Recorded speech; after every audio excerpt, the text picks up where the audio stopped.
चलिए सब मंगलाचरण करेंगे। ओम नमः सिद्धेभ्याय जय श्री ओम नमः सिद्धेभ्याय जय श्री ओम नमः सिद्धेभ्याय।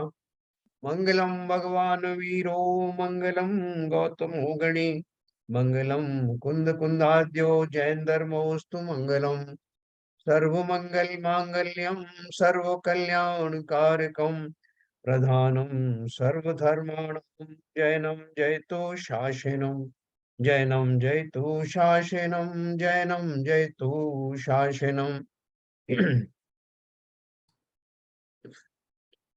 तो हमारा शुद्धोपयोग का वर्णन शुरू हुआ है, जिसमें हमने दो तीन उसके दोहे पढ़े। और शुद्धोपयोग के वर्णन में जो प्रारंभिक भूमिका से जहाँ से शुरू किया है उन्होंने, जहाँ वो छह डाला के रचयिता दौलत राम जी ने बहिरात्मा, अंतरात्मा और परमात्मा का भेद बताया। तो कल हमने इन तीनों का भेद फिर से पढ़ा था। मैं आज आपको यही तीनों बातें जैन धर्म जानिए में से बताता हूँ, जो अपन ने पहले पढ़ा था। पेज नंबर 340, आत्मा की तीन अवस्थाएं।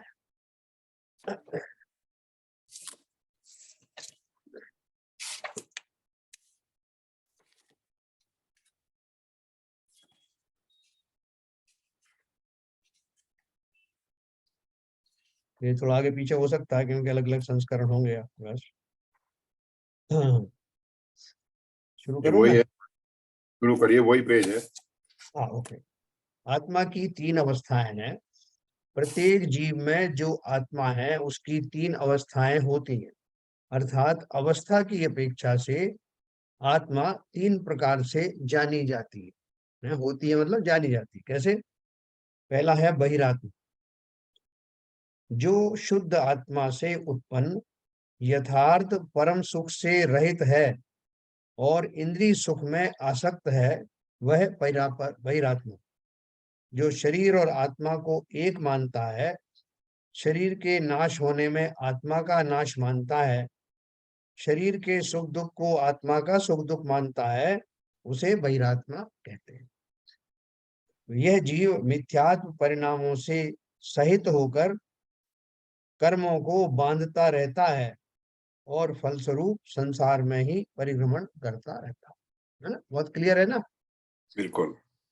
दूसरा, अंतरात्मा, तत्वों पर श्रद्धान करने वाला सम्यक दृष्टि जीव, जो आत्मा व शरीर को अलग अलग मानता है, वह अंतरात्मा है। वह ऐसा मानता है कि शरीर का ही नाश होता है, आत्मा का नाश तो कभी होता नहीं। उसका ध्यान बाहरी बातों से हटकर आत्मा की ओर लग जाता है। यदि वह घर में रहता है तो कार्य उदासीनता पूर्वक करता है और उसकी यही इच्छा रहती है कि कब अवसर मिले और वह कब घर बार छोड़कर आत्म साधना करे। सम्यक दृष्टि हो गया ना, वेद विज्ञानी हो गया। वेद विज्ञानी हो गया, उसको समझ में आ गया कि यार शरीर अलग है, आत्मा अलग है। शरीर का काम है पर्याय बदलना और आयु पूर्ण होने पर आत्मा से अलग हो जाना, जिसमें मेरा कोई भी मरण आदि नहीं होता, ऐसा वो बड़ी भांति जानता है। ऐसा अंतरात्मा है। फिर तीसरा है परमात्मा। इसके परमात्मा तीन के, भेद। हाँ तीन। बताओ। उन्होंने उसको तीन भेद कहे हैं। तीन भेद अंतरात्मा के तीन भेद कहे हैं। तीनों प्रकार के होते हैं। कैसे? उत्तम अंतरात्मा, मध्यम अंतरात्मा और जगन्य अंतरात्मा। उसके तीन भेद उन्होंने किस अपेक्षा से किए?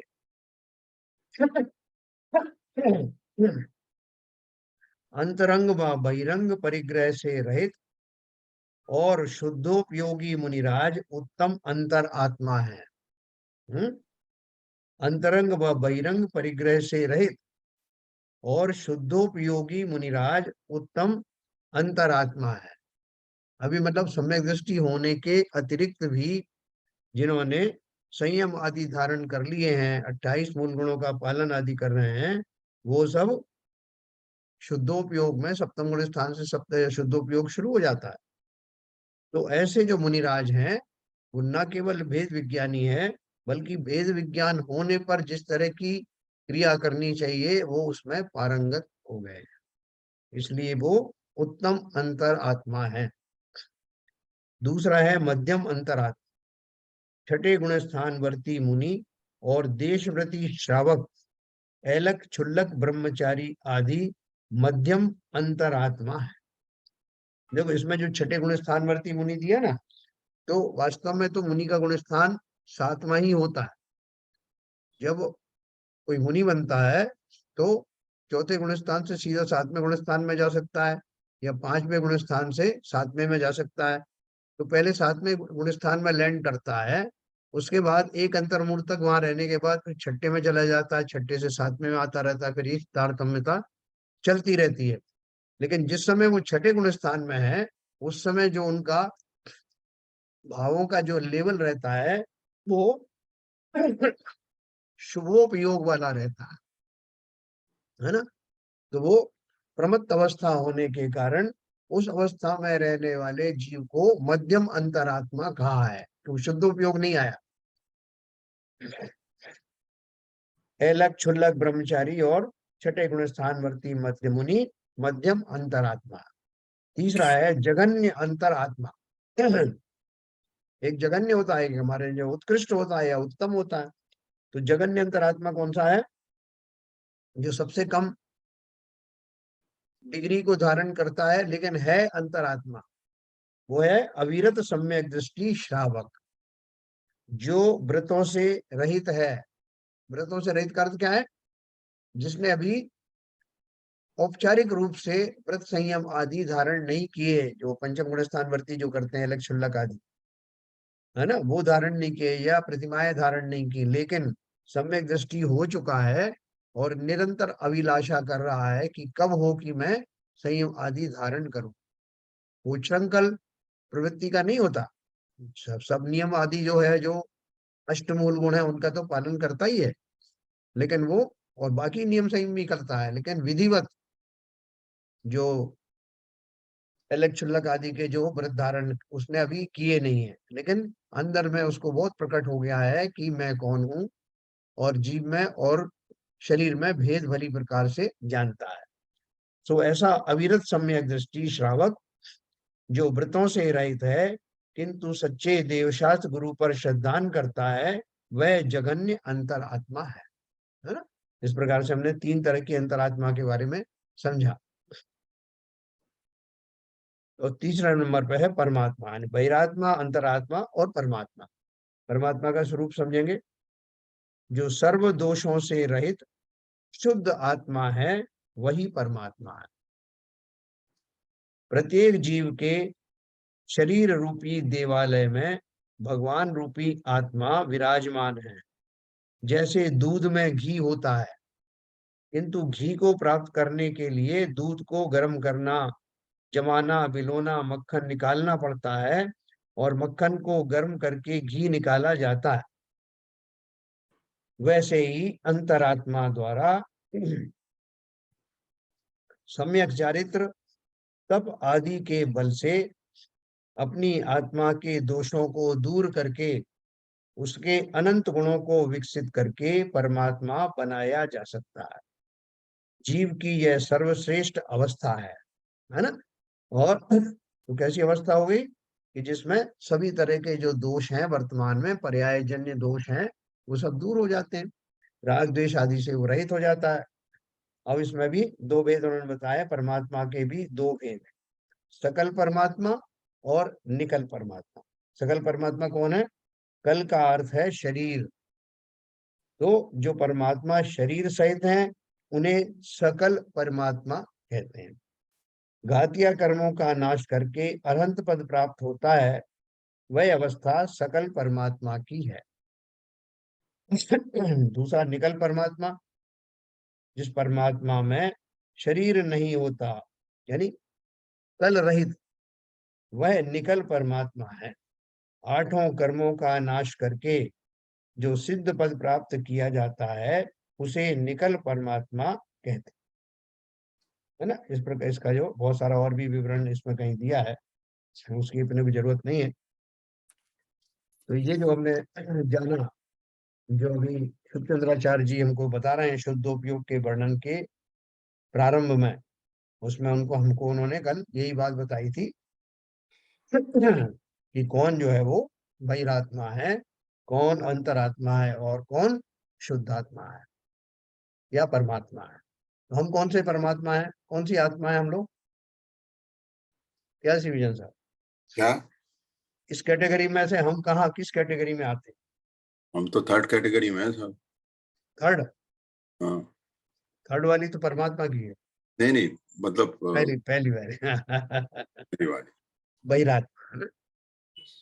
तो लेकिन बहिरात्मा के भी बहुत सारे भेद हैं। नहीं, वो बात हाँ सही। हाँ। वो तो तो फिर अपन तो वो तो जब तक 99 सीढ़ी तक जाओगे तो उसी में आओगे। बस, तो इसलिए घबराना मत। नहीं हम भले घबरा। ही अभी फॉर्मली, हाँ फॉर्मली हम भले ही बहिरात्मा का टाइटल लेके घूम रहे हैं, लेकिन हम वैसे बहिरात्मा नहीं है। खास तौर से हम बहरे आत्मा तो नहीं, क्योंकि हमको सब समझ में आ रहा है।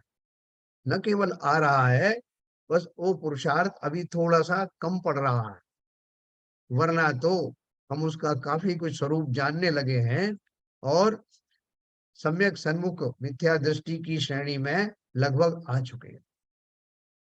तो हमें अभी ज्यादा प्रयास करने की जरूरत नहीं, लेकिन वो जो रुचि है हमें अंतरात्मा बनने की, अपने स्वरूप को भली भांति जानने की, जिस प्रकार से अंतरात्मा बना जाता है, वो रुचि तो जागृत हो गई। तो अपन ने देखो इस तरह से ये पढ़ा था 5 नंबर का अपन ने पढ़ा था, 7वां पढ़ा और 8वां पढ़ा, है ना? 8वां जो मैं आपको फिर से जरा विस्तार से बताऊंगा, 8वें नंबर का।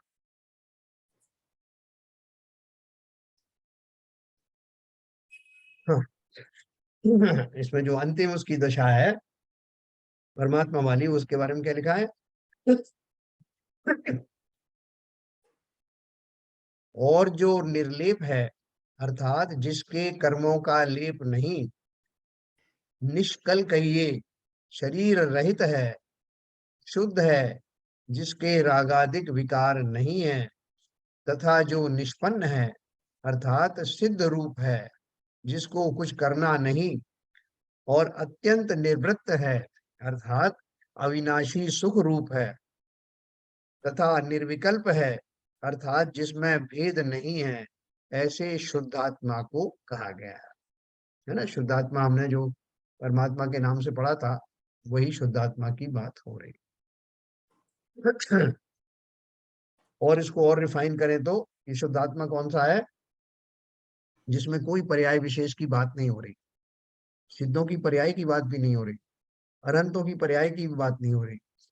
आत्म द्रव्य का जो स्वरूप है, भली प्रकार से जिसमें समस्त गुण अपनी अपनी जगह पर मौजूद हैं, जिनमें किसी प्रकार का कोई विकार नहीं है, आत्मा की ऐसी अवस्था को शुद्ध दशा कहते हैं। उसी शुद्धात्मा की बात यहाँ कर रहे हैं, और वही शुद्धात्मा ध्येय है। जो जीव शुद्ध अरहंत और सिद्ध बनते हैं, वो भी इस स्वभाव से युक्त शुद्धात्मा का ही ध्यान करते हैं। और शुद्धात्मा से ही शब्द निकला है शुद्धोपयोग, है ना? जैसे मैंने से आपसे कहा कि ये वही स्वर्ण की बात करी साहब के, स्वर्ण कैसा होता है, तो तुरंत अपने को दिमाग में आ जाता है कि वो जो 24 कैरेट वाला है, सब चमकता है, ऐसा उस पीला रंग है, उसकी इतनी डेंसिटी है, उसकी सारी प्रॉपर्टी हमारे दिमाग में जाती है। हम उस समय चिंतन में नहीं करते कि सोना मतलब चूड़ियां, सोना मतलब हार, सोना मतलब जो है भुजबंद, ये हमारे समझ में नहीं आता। स्वर्ण की जो बेसिक चीजें हैं, उसकी हम चर्चा करते हैं, सब वही हमारे ध्येन में रहता है। तो उसी तरह से जब हमसे कोई ध्येय की बात करता है या शुद्धात्मा की बात करता है, तो हमें अनंत सिद्ध या संसारी जीव नजर में नहीं आते। हमारा तो ध्येय मात्र वो शुद्ध आत्मा है, जो समस्त बेसिक गुणों से भरा हुआ है और सदा काल वैसा ही रहता है। उस अवस्था का ध्यान करना, अर्थात शुद्ध आत्मा का ध्यान करना है। देखो अभी 9 नंबर पे उन्होंने प्रश्न किया है खुद ही, कथम तरहि पृथक कृत्वा देहाद्यर्थक कदम्बकात् आत्मानम्भ्य सेद्योगी निर्विकल्प मतीन्द्रियम। यहाँ प्रश्न है कि यदि आत्मा ऐसा है तो आत्मा को देहादिक पदार्थों के समूह से पृथक करके निर्विकल्प अतीन्द्रिय ऐसा किस प्रकार ध्यान करे, उसका उत्तर कहते हैं। देखो उन्होंने क्या पूछा कि अभी आपने ऊपर बताया था कि देह में द्रव्य इंद्री, भाव इंद्री, द्रव्य मन, भाव मन, दर्शन, ज्ञान, ये सब होता है। तो इनसे अलग हट करके इसमें से मेरा आत्मा कौन सा है, ये मैं इसका ध्यान कैसे करूं। उन्होंने खुद ही प्रश्न उठाया है। यहाँ प्रश्न है कि यदि आत्मा ऐसा है जैसा कि बताया गया है, तो आत्मा को देहादिक पदार्थों के समूह से यानी इंद्रियां हैं, देह का शरीर है और बहुत सारी चीजें हैं, उनके समूह से पृथक करके निर्विकल्प अतीन्द्रिय ऐसा किस प्रकार ध्यान करें। बहुत सारे समूह में है ना, उस समूह में मैं मिक्स हो गया, तो मैं कैसे ध्यान करूं उसका। जैसे मैंने आपको बताया कि कोई भिंडी खरीदने गया और बहुत सारी वनस्पतियों के बीच में भिंडी रखी हुई, तो भिंडियों में से वो भिंडी को छांटेगा कैसे। तो उनको बोला कि सारी वनस्पतियां हरी ही हैं मोस्टली, उनमें से भिंडी भी एक है वो हरी है, लेकिन उनमें से कैसे भेद करूं, उसका उत्तर कहते हैं 10 नंबर। अपाश्य बहिरात्मानं सुस्थिरेणान्तरात्मना ध्याये द्विशब्दमत्यन्तं परमात्मानं व्ययम्। योगी मुनि बहिरात्मा को छोड़कर भले प्रकार स्थिर अंतर आत्मा होकर अत्यंत विशुद्ध अविनाशी परमात्मा का ध्यान करे, सो ही कहते हैं। यह तो उन्होंने इसका समरी बताई। योगी मुनि बहिरात्मा को छोड़कर भले प्रकार स्थिर अंतरात्मा होकर अत्यंत विशुद्ध अविनाशी परमात्मा का ध्यान करे। ये तो एक शास्त्रीय बात हो गई, लेकिन वो कैसे करें, सो ही कहते हैं 11 नंबर। संयोजयति देहेन चिदात्मानं विमूढ़धीः बहिरात्मा ततो ज्ञानी पृथक पश्यति देहिनम। जो बहिरात्मा है सो चैतन्य स्वरूप आत्मा को देह के साथ संयोजन करता है, जोड़ता है, अर्थात एक समझता है। और जो ज्ञानी है, अंतरात्मा है, सो देह से देही को पृथक ही देखता है। वह यही बहिरात्मा और अंतरात्मा के ज्ञान में भेद है। उन्होंने सीधा उसका उत्तर एक ही दिया। क्या उत्तर दिया कि भैया सिंपल बात है कि जो शरीर तुम्हारा दिखाई दे रहा है और इंद्रियां शरीर में ही लगी हुई हैं, तो शरीर का ही एक पार्ट है। तो हर आदमी भली भांति ये तो अगर थोड़ा सा भी कोशिश करेगा तो ये जान लेगा कि शरीर की कौन कौन सी सीमाएं हैं, शरीर कहाँ से शुरू होता है और कहाँ खत्म होता है, और कहाँ से मैं शुरू होता हूँ। और सिंपल तरीका क्या है, इंद्रियों के द्वारा जो कुछ ग्रहण होता है वो सब पर पदार्थ है, क्योंकि आत्मा किसी इंद्रिय के द्वारा ग्रहण होता नहीं। अपन अंदर की बात कर रहे हैं, आत्मा की बात तो छोड़ो। अगर हम अपनी आंखों से अपने अंदर की वस्तुएं, आंतें कहाँ हैं, किडनी कहाँ है, आहार नली कहाँ है, ये देखना चाहे तो दिख जाएगी क्या? नहीं साहब, वो तो नहीं दिखेगी। तो फिर क्या करूं, नाक से सूंघने से पता लग जाएगा? बोले अरे साहब वो आप ऐसा जोखिम मौत मोल मत लेना, अगर नाक अंदर की तरफ खुलने लगे तो एक क्षण भी मैं जीवित ना रहूं, ऐसी दुर्गंध में कौन बैठे।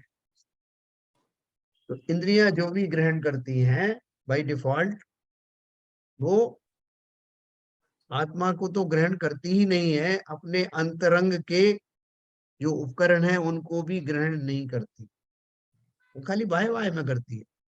तो जो जो वस्तुएं आपको इंद्रियों या शरीर के माध्यम से ग्रहण होती हो सकती हैं या होती हैं, निश्चित ही वो आत्मा नहीं है।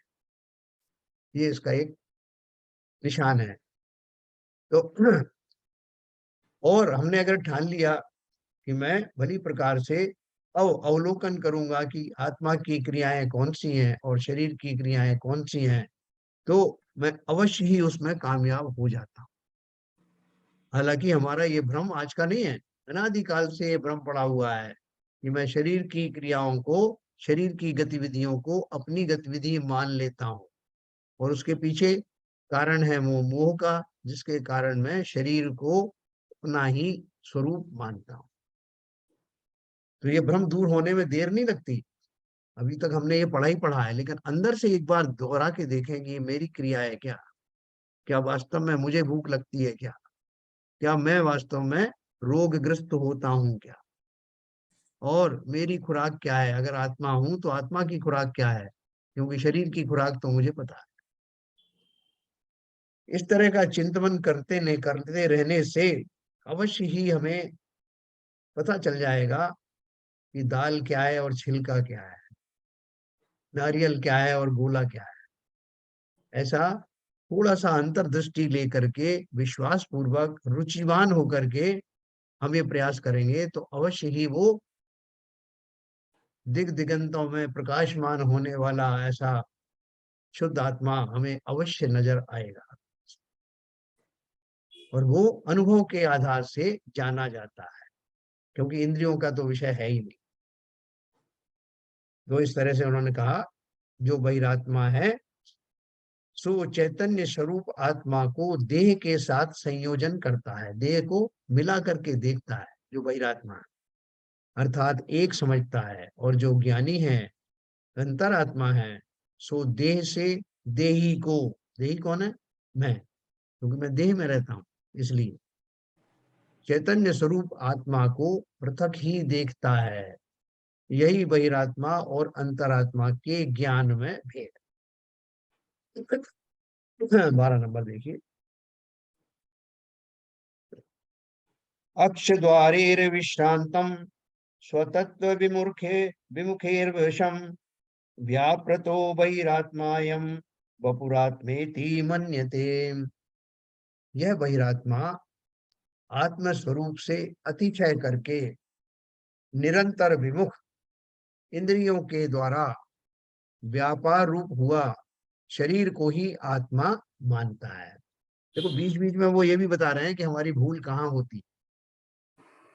तो क्या बता रहे हैं? यह बहिरात्मा यानी जो मिथ्या दृष्टि जीव है, आत्म स्वरूप से अतिशय करके निरंतर विमुख, इंद्रियों के द्वारा व्यापार रूप हुआ शरीर को ही आत्मा मानता है। उसकी गलती क्या है कि जो हलन चलन आदि की जो क्रियाएं वो देखता रहता है, इंद्रियों के माध्यम से विषयों के ग्रहण करने की जो प्रवृत्तियां हैं, उनको वो निरंतर देखता रहता है। जिस भी गति में जाता है, जिस पर्याय में जाता है, उस पर्याय में जो शरीर मिलता है, जितनी भी इंद्रियों वाला मिलता है, उसके द्वारा उसने यही तो देखा, शरीर और इंद्रियों का व्यापार इसी तरह से होते देखा, इसलिए वो उनको ही आत्मा मान लेता। अपन को भी नहीं पता था।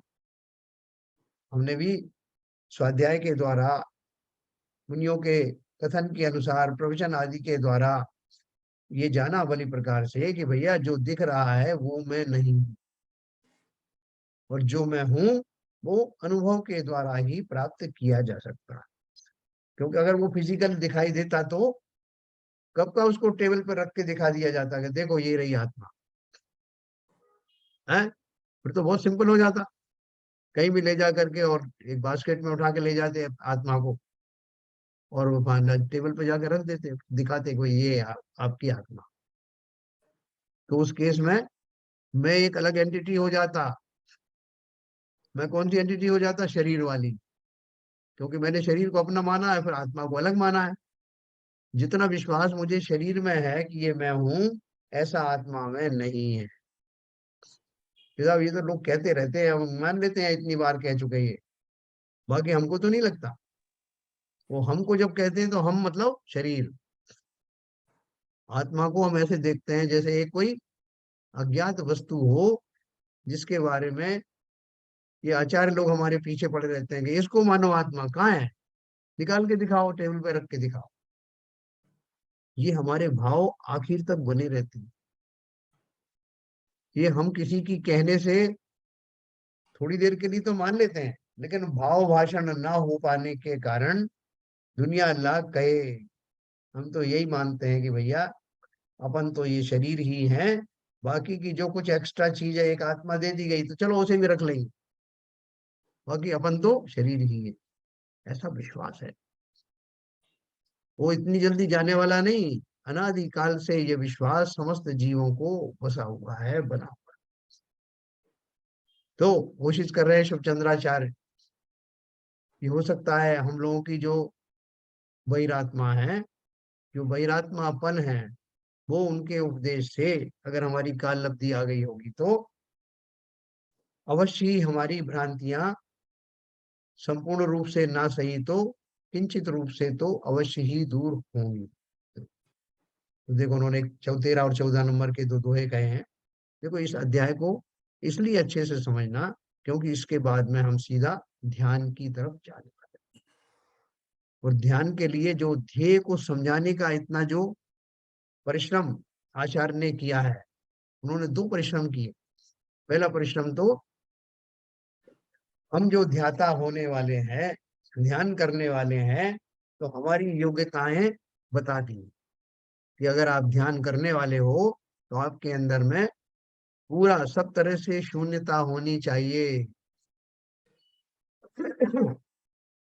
इसी तरह का उसमें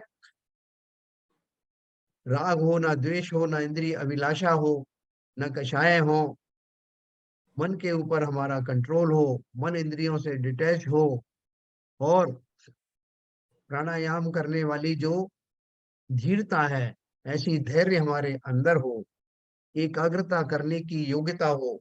ये सब तो उन्होंने हमें अपनी योग्यता में बताया। तो ध्यान का विषय चल रहा है ना, तो लोगों ने पूछा कि हम ध्यान कैसे करें, तो पहले उन्होंने कहा कि अपने अंदर ये योग्यताएं प्रकट करो। उसके बाद उन्होंने बोला कि ध्यान किसका करना।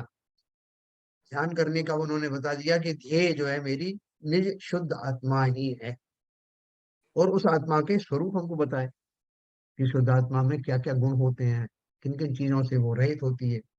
तो अब ध्यान करने वाला बता दिया, ध्याता बता दिया, और ध्येय बता दिया। अब वो जो प्रक्रिया है, जिस प्रक्रिया में से होके मुझे ध्यानस्थ होना सिखाया जाएगा, जो शुद्धोपयोग की बात चल रही है, उसके लिए भी उन्होंने बहुत फूंक फूंक करके समझाया है।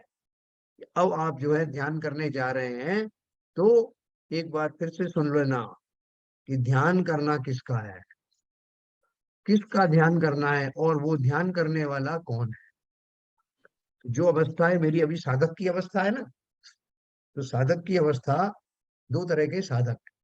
एक तो मुनियों के रूप में उन्होंने साधक बताए, जिन्होंने पहले से ही अपने आप को राग द्वेष आदि से काफी कुछ अलग कर लिया, कषायें चली गई, ध्यानस्थ होने की जिनको लगभग आदत सी पड़ गई। एक तो वो साधक है, और एक हम और आप साधक हैं। तो हमें अपनी बात समझनी है, वो तो अपना उस स्थान पर पहुंच ही गए हैं। हमें अपना समझना है कि मैं अपनी दैनिक प्रक्रियाओं में कहाँ कहाँ कंफ्यूज हो जाता हूँ, कैसे कैसे मैं वापस हर बार वही काम करने लगता हूँ, वही मान्यताओं में आ जाता हूँ। उस मान्यता को बार बार छुड़ाने का प्रयत्न आचार्य कर रहे हैं। तो देखो उन्होंने ये दो दोहे दिए, 13 और 14। इसमें उन्होंने मुझे मेरी जो कमियां हैं वो बताई कि मैं क्या सोचता हूँ। सुरम त्रिदश पर्याय नृप पर्याय स्थिता नरम तिर्यंचम च तदंगे स्वम नारकांगे च नारकम वेत्ति विद्या परिश्रांतो मूल स्तन पुनस्तथा किनत्वमूर्तम स्वसंवेद्यम तद्रूपम परिकीर्तितम।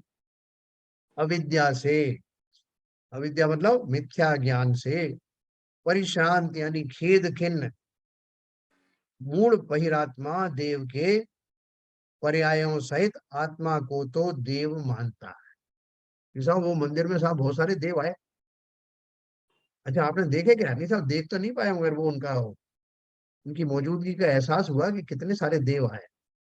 और हमने साहब वो सौधर्म इंद्र के बारे में पढ़ा। अरे क्या साहब, उसने 1000 आंखें बना ली हैं, और ऐसी भक्ति करी भगवान की। तो वो कौन था? वो जो इंद्र था या वो देव था, वो कौन था? बोले साहब वो तो देव थे। तो देव थे और क्या होता? वो आत्मा थे, बहिरात्मा थे, अंतरात्मा थे, परमात्मा थे, कौन थे? बोले साहब ये सब कैटेगरी हमें नहीं पता। देव पर्याय में जो है वो देव है, नारकियों में नारकी है, पशुओं में पशु है। इसमें भेद क्या है? तो देखो न, वही बात कही। अविद्या से, यानी मिथ्या ज्ञान से खेद खिन्न मूढ़ बहिरात्मा देव के पर्यायों सहित आत्मा को तो देव मानता है, और मनुष्य पर्यायों सहित अपने को मनुष्य मानता है, तथा तिर्यंच के अंग में रहते हुए को तिर्यंच, और नारकी के शरीर में रहते हुए को नारकी मानता है। सो भ्रम ही है, क्योंकि पर्याय का रूप आत्मा का रूप नहीं है। आत्मा का रूप तो अमूर्तिक है, स्वसंवेद्य है, अर्थात अपने ही द्वारा अपने को जानने योग्य है।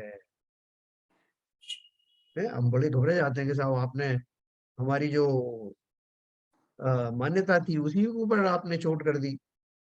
हमने कौन सा गलत कहा? जो शरीर है, पशुओं के शरीर में रह रहा है वो पशु है। उसकी आत्मा ही पशु है, जैसा कि ब्रह्म कुमारी वगैरह में मानते हैं। क्या मानते हैं? कि मनुष्यों की आत्माएं अलग हैं और पशुओं की आत्माएं अलग हैं। वो अलग ही किसी कैटेगरी के जो जीव हैं, वो जो पशु आदि हैं, और मनुष्यों वाली आत्माएं अलग हैं, गिनती के हैं।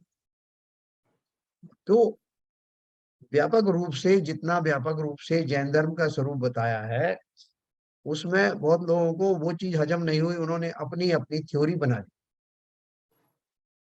जबकि पुनर्जन्म को सनातन धर्म में भी मानते हैं, और भी बहुत सारे धर्मों में मानते हैं।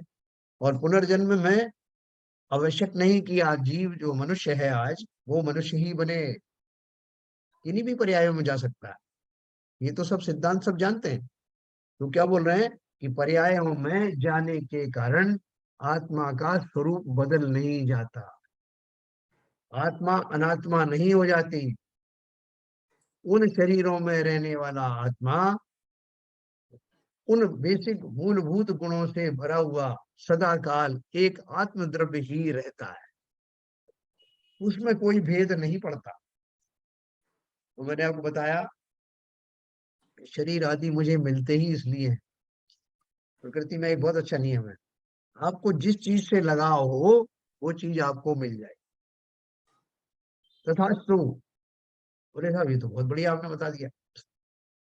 अब मैं जो हूँ अपने आप को धनवान बनाना चाहूंगा। बिल्कुल बन जाओगे, धनवान भी बन जाओगे। और ऐसे धनवान बनोगे कि धन फेंके फेंके फिरोगे, धन आपका पीछे छोड़ेगा नहीं। जैसे अच्छा मुझे किसी से बदला लेना है, तो बदला लेने के लिए भी प्रावधान न। देखो अपन जो, आप पिक्चर विक्चर देखते हो गए तो उन पिक्चरों में वो दिखाते हैं कि किसी ने किसी को मार डाला, और उसका बदला कोई और लेने गया। तो उसने उसको, उस मरते हुए उसको मारने से पहले उसको कहा, देख तूने ये किया था, मैं उसका बदला दिखा रहा हूँ, ले रहा हूँ, मेरे और देख एक तरफ। अर्थात मैं स्वयं ही आमंत्रित करता हूँ बदला लेने के समय में कि तुम देखो, अपन को ये साइकिल जारी रखनी है। कल तुमने मारा था, आज मैं मार रहा हूँ। अच्छी तरह देख लो मेरा चेहरा, क्योंकि हम फिर मिलेंगे और फिर इसी साइकिल में जुड़े रहे। ऐसी सारी फैसिलिटी सब तरह की यहाँ है। जिस शरीर से आपको लगाव है उसका चिंतन करो, वो शरीर आपको मिल जाए। उसके कुछ जो है उपाय हैं। जैसे आपको देववादी बनना है तो उसके लिए अलग है। आपको जो लोकल कुछ और प्रसिद्धियां चाहिए तो वो भी मिल जाएंगी, उसके भी कुछ उपाय हैं। लेकिन अगर आप चाहते हैं कि मुझे ये सांसारिक उपलब्धियां प्राप्त ना हो, इनसे मेरा मोह भंग हो गया है, और वास्तव में आपका ऐसा हो गया है तब प्रकृति आपको वो रहस्य बताती है कि अब आपका सातवां द्वार खुलता है। जैसे वो कौन बनेगा करोड़पति में वो अमिताभ बच्चन कहते हैं ना, अपना इस प्रश्न का उत्तर दे दिया, इस लेवल पर आ गए, अब आपका सातवां द्वार खुल जाएगा और आपका ये हो जाएगा। ऐसे ही जिन जीवों ने संसार की समस्त विभूतियों से मुंह फेर लिया है, प्रकृति में पक्का विश्वास फैला दिया है, इस व्यक्ति को अब मुक्ति के अतिरिक्त और कुछ से काम चलेगा नहीं, तो उसकी रुचि देखते हुए, उसकी पर्यायों से मोह भंग को देखते हुए, उसके अंदर वो साहस भी उत्पन्न होता है जो अपन ने अभी पिछले अध्यायों में पढ़ा, और उस साहस के फलस्वरूप निरंतर बढ़ता हुआ वो व्यक्ति बहिरात्मा से अंतरात्मा और अंतरात्मा से एक दिन परमात्मा बन जाता है। तो इसलिए उन्होंने बोला पर्याय का रूप आत्मा का रूप नहीं है, आत्मा का रूप तो अमूर्तिक है। अमूर्तिक मतलब निराकार है, जैसा मूर्तिक पदार्थों का आकार होता है, शरीर आदि का जो आकार होता है, ऐसा इंद्रिय गम्य आकार उसका नहीं होता। स्वसंवेद्य है। वो कैसे मिलेगा? अनुभव से मिलेगा। स्वयं के संवेदन से मिलेगा। जैसे अपना अंदर की चीजें अपन जो महसूस करते हैं ना, कि आप देखो साहब, वो डॉक्टर बोलता है थोड़ा खांस के दिखाओ, खांसा तो आपको यहाँ दर्द हुआ क्या, वहां दर्द हुआ क्या, तो अपन अपना एक्सपेरिमेंट करते हैं। ऐसे ही आत्मा का अनुभव निर्विकल्प चिंतन से, बाह्य इंद्रिय विषयों शरीरों से अलग होकर, निर्लिप्त होकर जब मैं स्व का चिंतन करता हूं, तो आत्मा पकड़ में आती है, अवश्य आती है। बहिरात्मा के स्वरूप में भी किंचित पकड़ में आ सकती है, क्योंकि उसी पकड़ के कारण तो फिर वो जीव बहिरात्मा से अंतरात्मा बनता है। तो एक मैं और पढ़ूंगा, फिर अपन जो है इसको डिस्कस करते हैं। 15 नंबर। स्वशरीरमी वान वान विश्य परांगम च्युत चेतनम परमात्मान मज्ञानी पर बुद्धया अध्यवस्थी।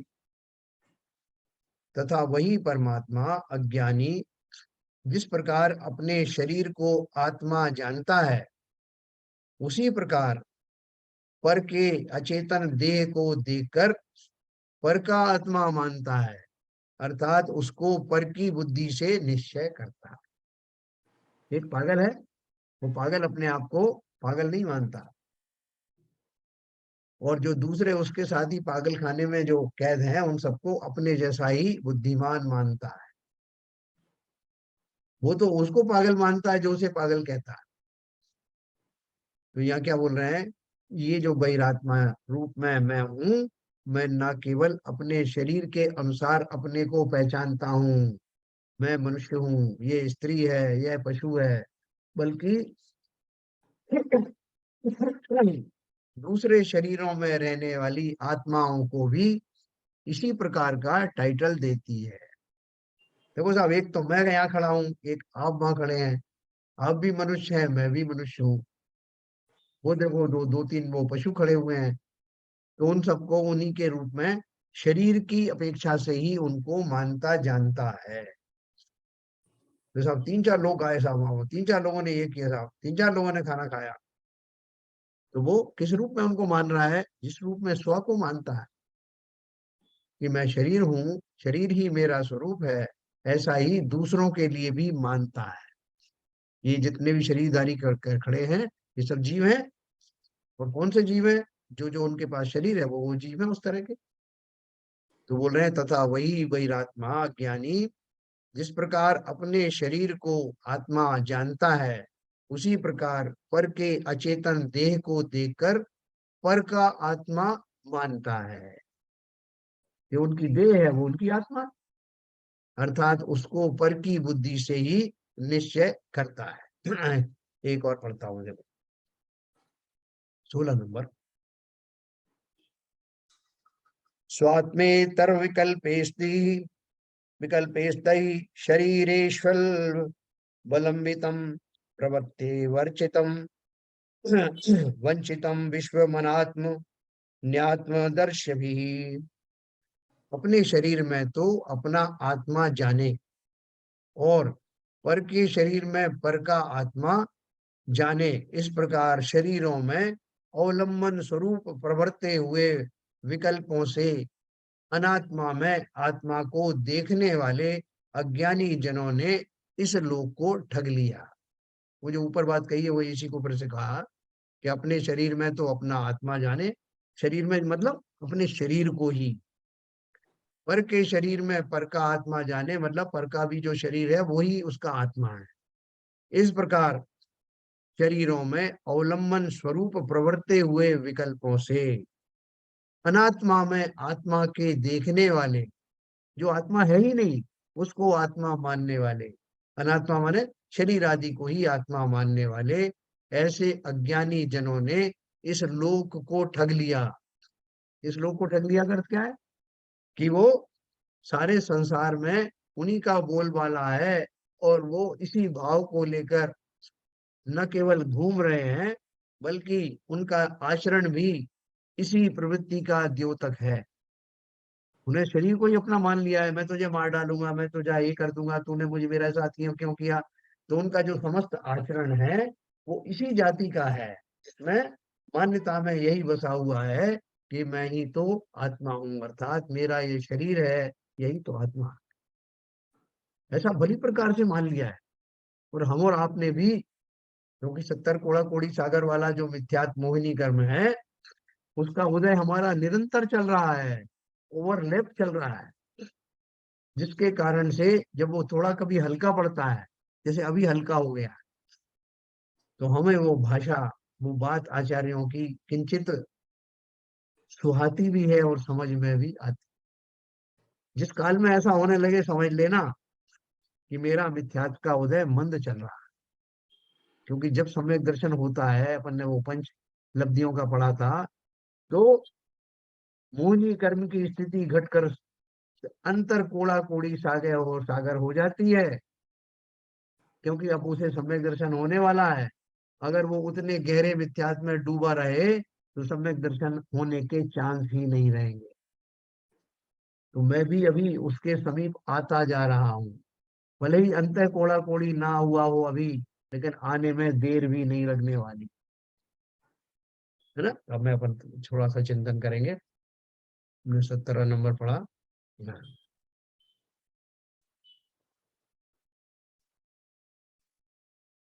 हाँ सर, तो ये अंतरात्मा और ये बहिरात्मा अपन ने पहले भी पढ़ा था ना।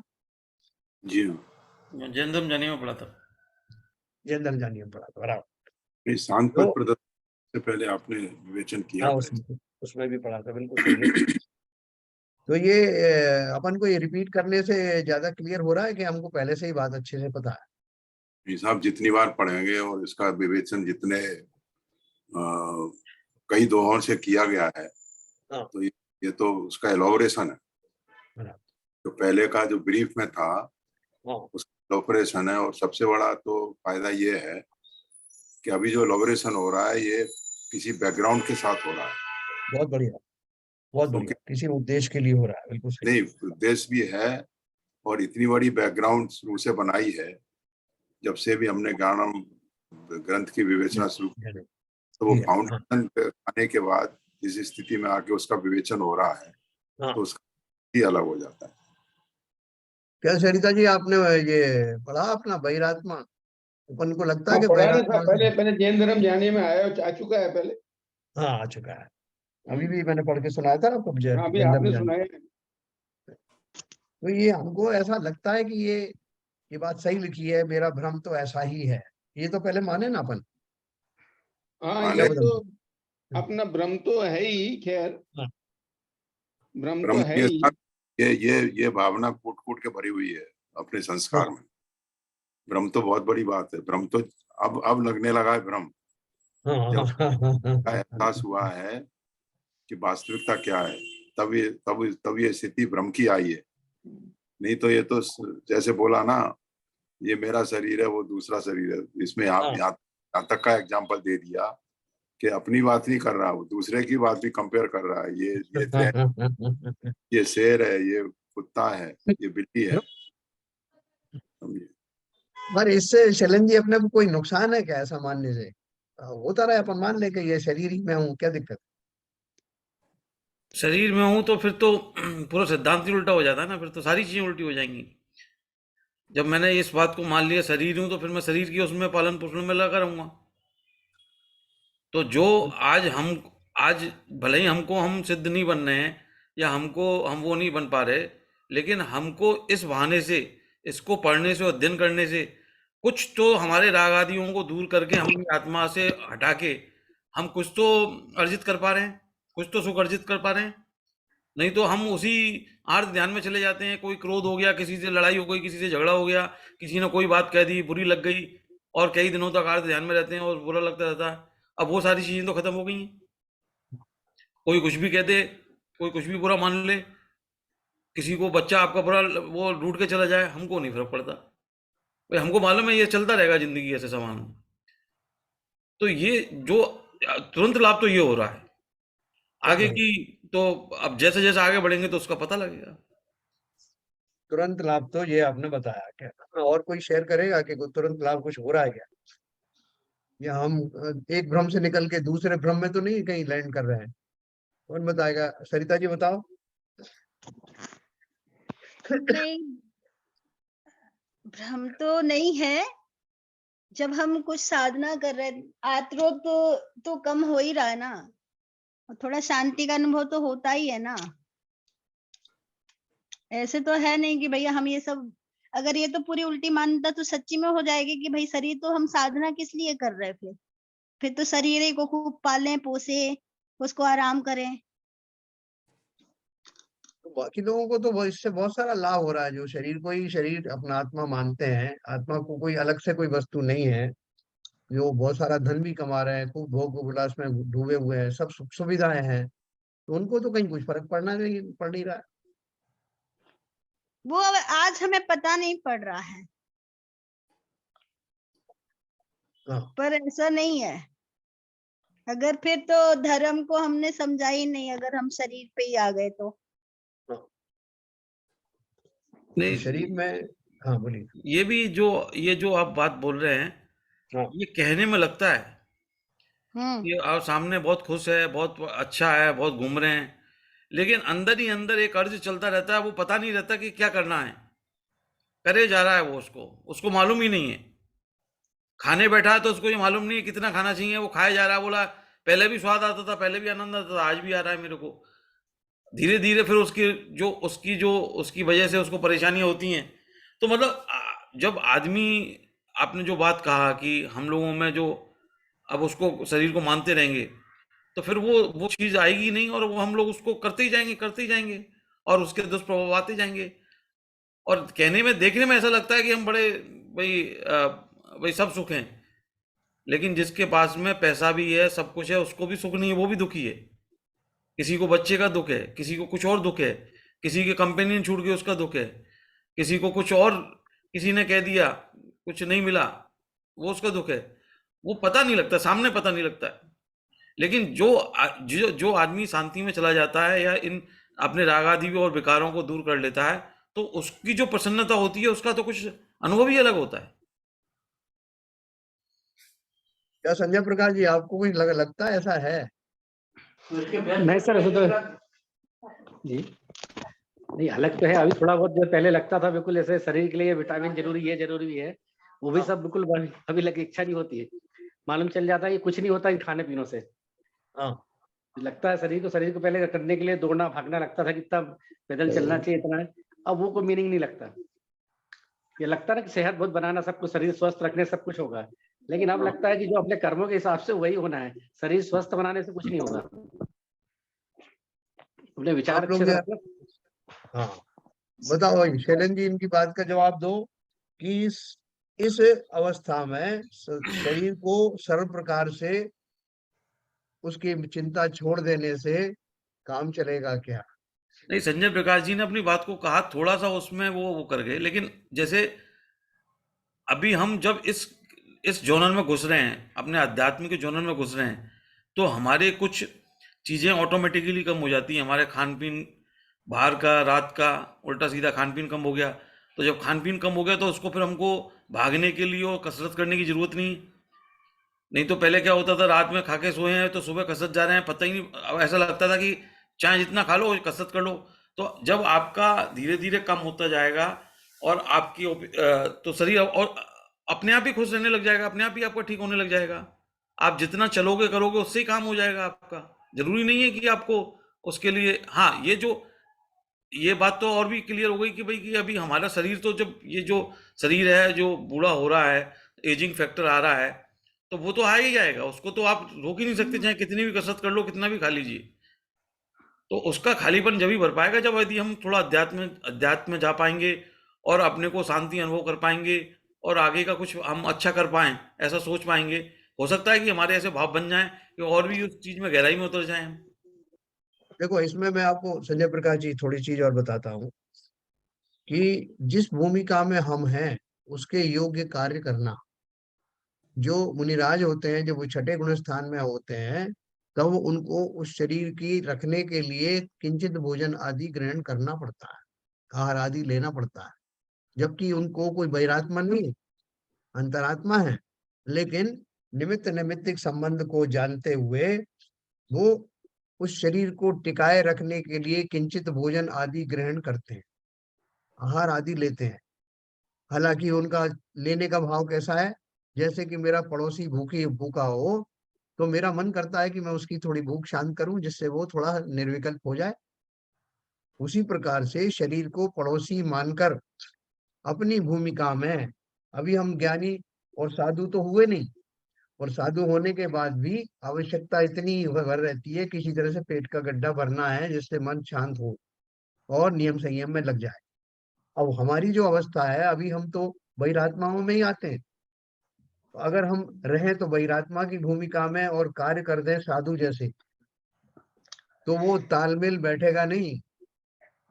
इसलिए ऐसी अतिशयोक्ति भी मत कर देना कि शरीर बीमार है तो सब बना रहने दो, मुझे क्या करना। उसका उपचार भी करो तो पड़ोसी बनकर के करो, बिना मोह में ज्यादा फले हुए कि ये टिका रहे थोड़ा और मेरा संयम चलता रहेगा इस भूमिका में।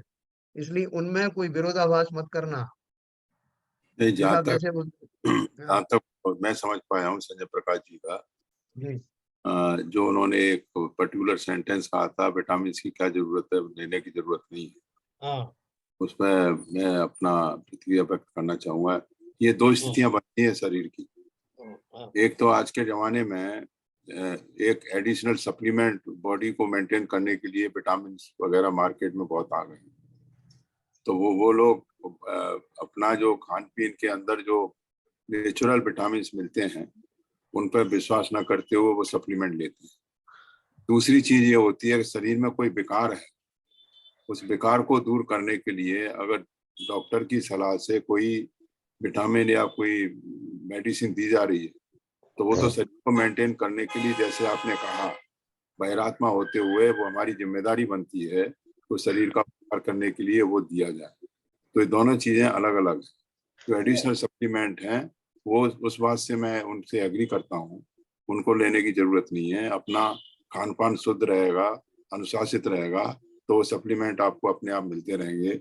मगर अगर शरीर में कोई विकार है, उसको विकार के रोग को दूर करने के लिए अगर अगर जैसे आपने बोला पड़ोसी की तरह उसका उपचार किया जाएगा तो उसमें कोई बुराई नहीं। देखो, अभी इन्होंने बीच में एक ऐसी बात आई थी कि अपन ने बोला कि सब जीवों को सरल बनना चाहिए। तो सरल का जो अर्थ है वो एक पर्टिकुलर भूमिका में सरलता की अलग अलग परिभाषाएं होती। जी सर।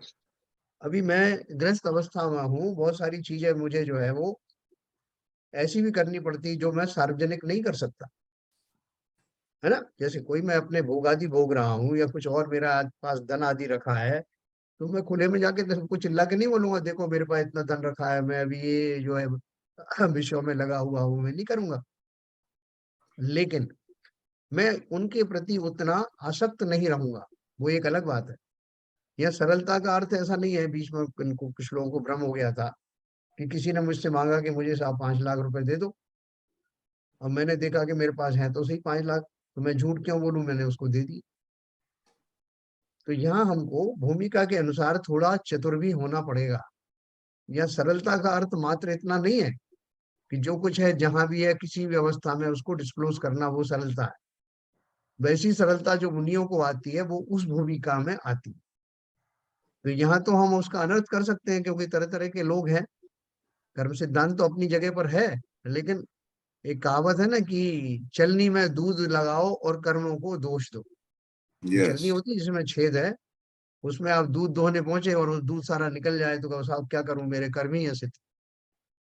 तो जो आवश्यक चतुराई है, चातुर्य है, जो व्यवहार कुशलता है, वो हर एक भूमिका में उसका पालन किया जाना चाहिए। यही तो विवेक की जरूरत है सर।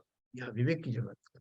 मैंने एक्सट्रीम बन गए, आपने ना अपने घर वालों का ध्यान रखा, ना स्वयं के शरीर का ध्यान रखा, तो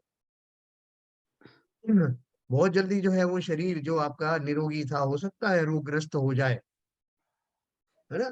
तो वो उसमें चूंकि वो निमित्त बनना था, औषधि आदि जो देना, उसकी जो केयर थी, वो निमित्त बनना था। निमित्त की अपेक्षा से अगर वो ठीक रहना होगा तो रहेगा, ये बात अलग है, लेकिन अपनी भूमिकाओं में अपन को वो सब करना पड़ेगा।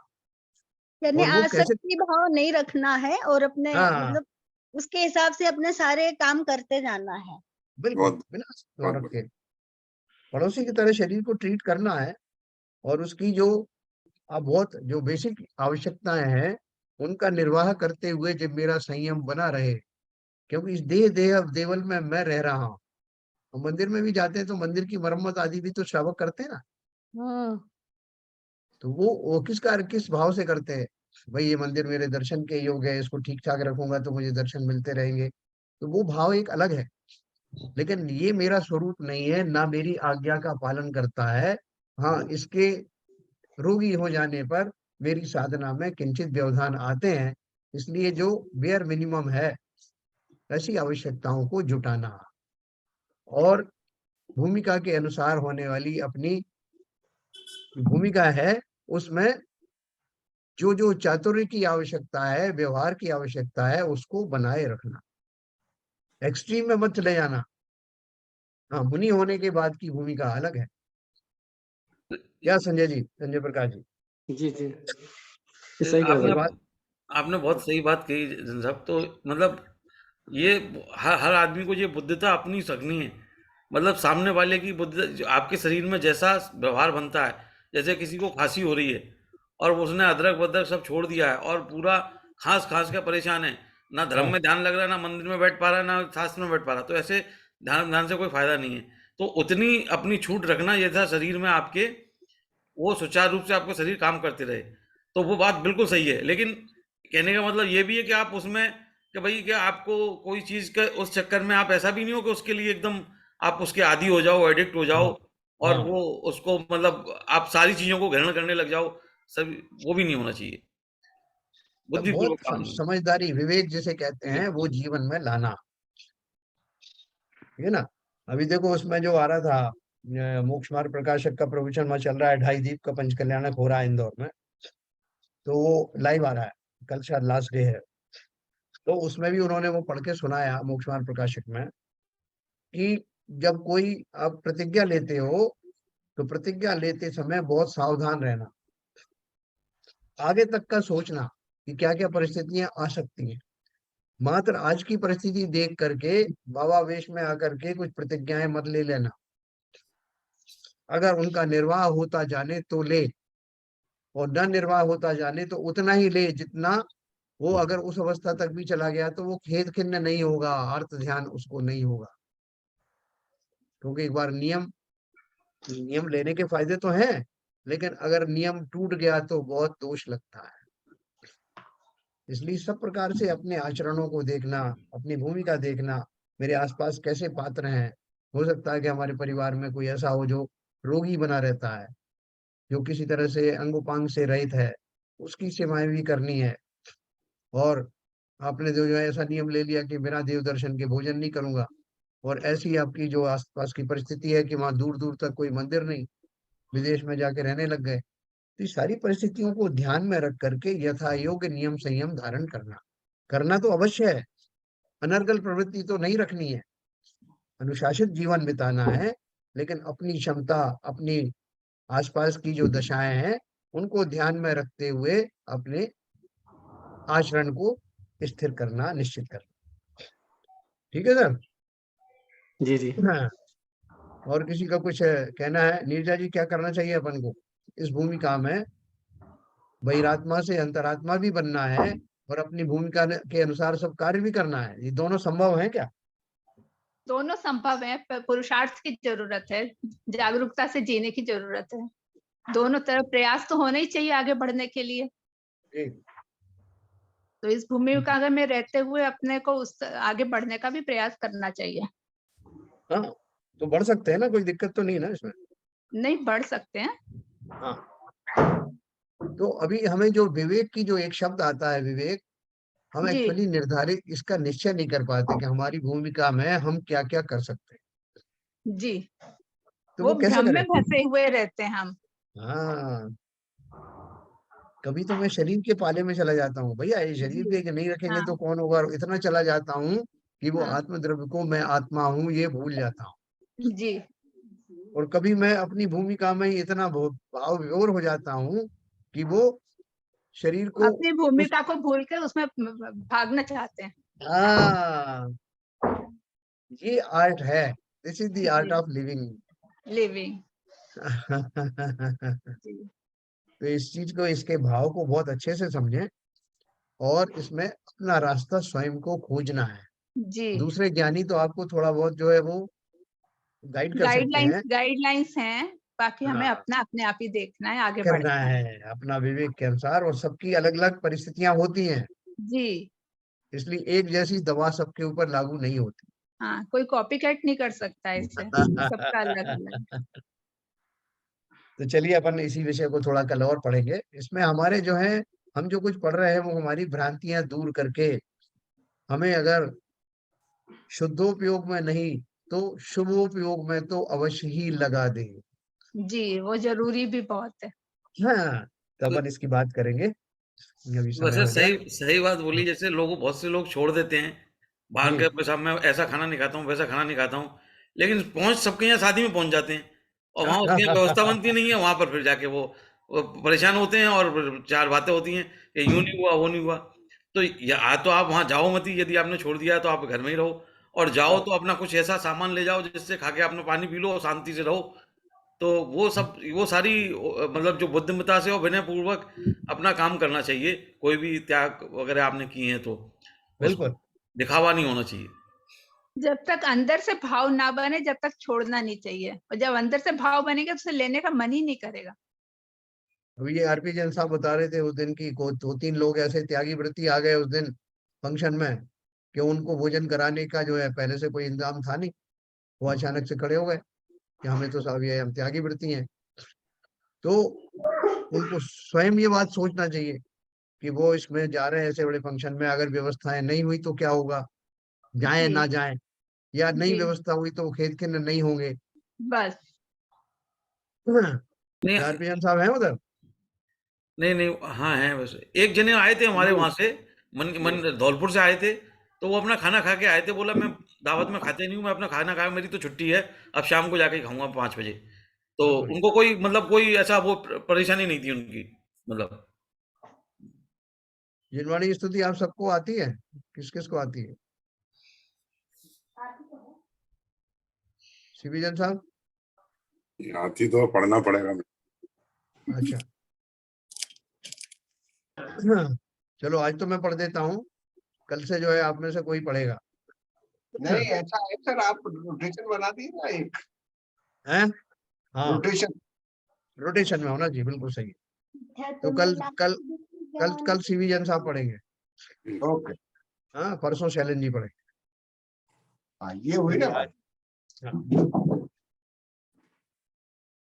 मिथ्यातम नाश वे को, ज्ञान के प्रकाश वे को, आपा पर भास वे को, भानु सी बखानी है, छाहो द्रव्य जानवे को, बंद विधि भानवे को, स्वरूपी छानवे को, परम प्रमाणी है, अनुभव बताए वे को, जीव के जताए वे को, काहू न सताए वे को, भव्य और आनी है, जहाँ तहाँ तारवे को, पार के उतारवे को, सुख विस्तारवे को, यही जिनवाणी है।